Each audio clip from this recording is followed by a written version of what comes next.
I can't even think of anything funny or witty to say to satirize the story of this film. What is up, everybody? Random Man here, bringing you another video during this current quarantine era. I hope everyone out there is continuing to stay safe and be well during this unpredictable time, as I am here bringing you my review for Judas and the Black Messiah. Based in Chicago during the late 1960s, the plot of this biographical drama details the betrayal of the chairman of the Black Panther Party, Fred Hampton, played by Daniel Kaluuya, at the hands of an FBI informant named Bill O'Neill, played by Lakeith Stanfield. Going into this movie, I was highly anticipating it.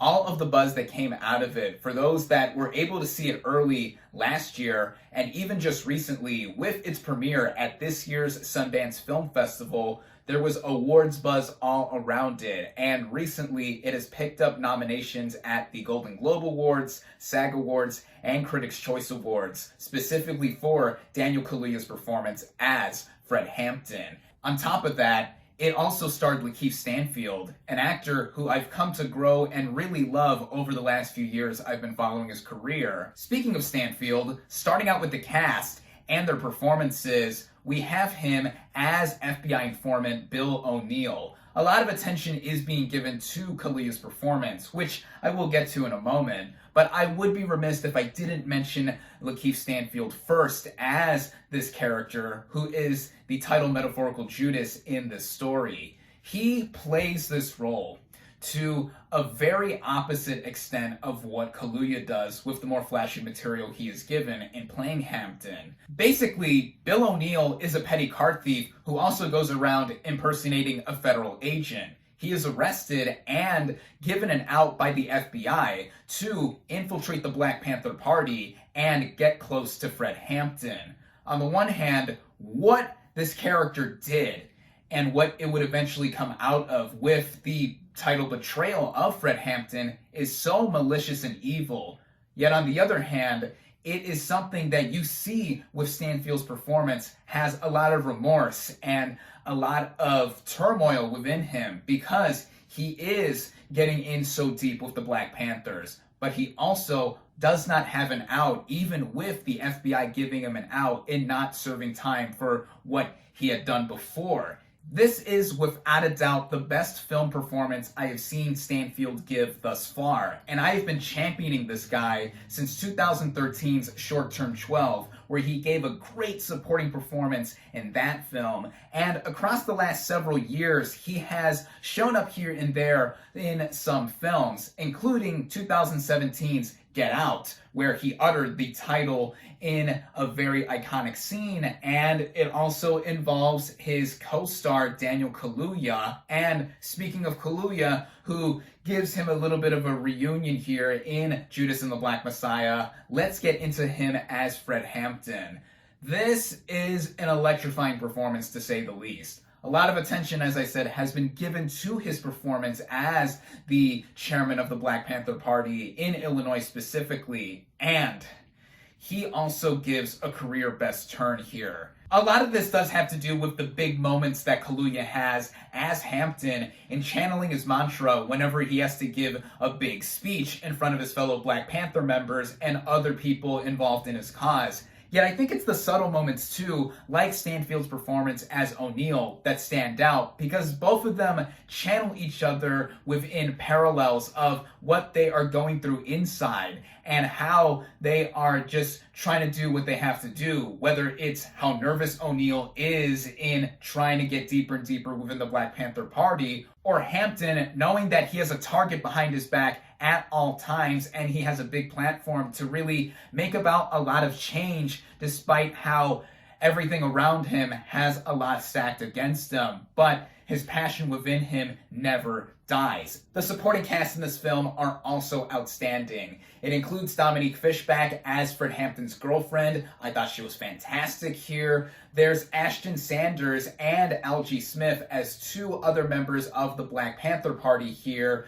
There's even Jesse Plemons as the FBI agent who forces O'Neill's hand in trying to get more information and getting further and further within what operation he is running. Speaking of Get Out from earlier too, Lil Rel Howery makes a quick yet crucial cameo in this movie that does involve O'Neill, and Martin Sheen plays FBI Director J. Edgar Hoover. The makeup on him is something that I noticed right away because it made him look more like Robert Duvall than Martin Sheen, but that's how almost unrecognizable Sheen is in this movie. Basically, overall, I think the ensemble here is excellent.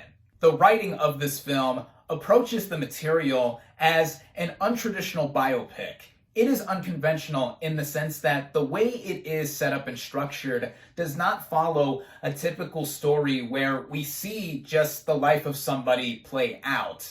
It wisely, at the beginning, makes itself clear that this is rooted in history, yet we follow two different storylines of our main leads. This is also where the title of the movie comes in metaphorically and thematically, with it very much alluding to the betrayal of Jesus Christ at the hands of Judas Iscariot. Yet, aside from the obvious religious allusions that are present here, it also goes in the way of showing two different sides that make for something as a whole that I think, at first, threw me off a little bit in the way this movie is framed all around. It feels like a series of scenes or sequences strung together rather than following a traditional flow of a biographical picture that one is used to seeing. And I think that is what makes this movie unique and what made me warm up to it as it went along, because I was so riveted by what I was watching individually that even when I saw it go in ways that I didn't initially expect, at least structurally for a film, it still had me in what I was witnessing, especially with the acting coming into the forefront and the directing, which is done by Shaka King, who also co-wrote this movie. And what an assured level of vision that this guy has. I've not seen anything of his prior filmography, but I believe this is his first big budget studio picture, and I think that whatever he does next, I am on board for. King gives the right amount of flair in his directing for the details that we do see and a lot of other stuff that is implied for the impact to be grander while watching this film. And even as someone like myself who is already acquainted with the material presented here, I was born in Chicago and went to school within the city, it still felt so fresh, and I was further engrossed to see what would be done from a filmmaking standpoint in showing all the details as he does. This is also aided by the technical elements of this movie, whether we're talking about the cinematography,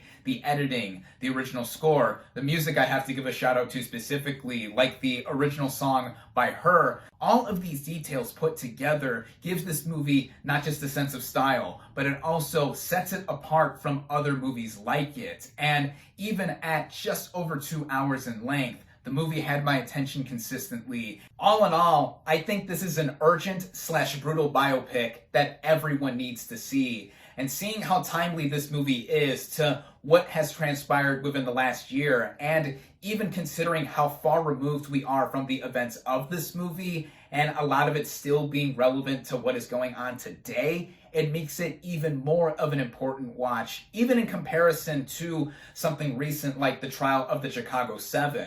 As much as I love that movie, and even coincidentally has a lot of the same material covered in that movie, Kelvin Harrison Jr. played Fred Hampton there, and there's a lot of other stuff that goes into both movies and crossing over, I think that Judas and the Black Messiah is the superior movie, and I think sets itself apart from other movies of similar kind, to where this is something that I think will strike a chord with just about anyone that watches it. With award season still heating up and the Oscar nominations coming in the next month, I hope that more people do see this movie, whether it is in theaters if you're able to and safely, or at home on HBO Max like I did, where it is available for the next month.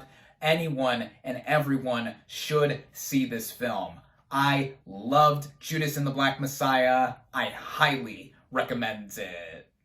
My final verdict for Judas and the Black Messiah is 4.5 out of 5 stars.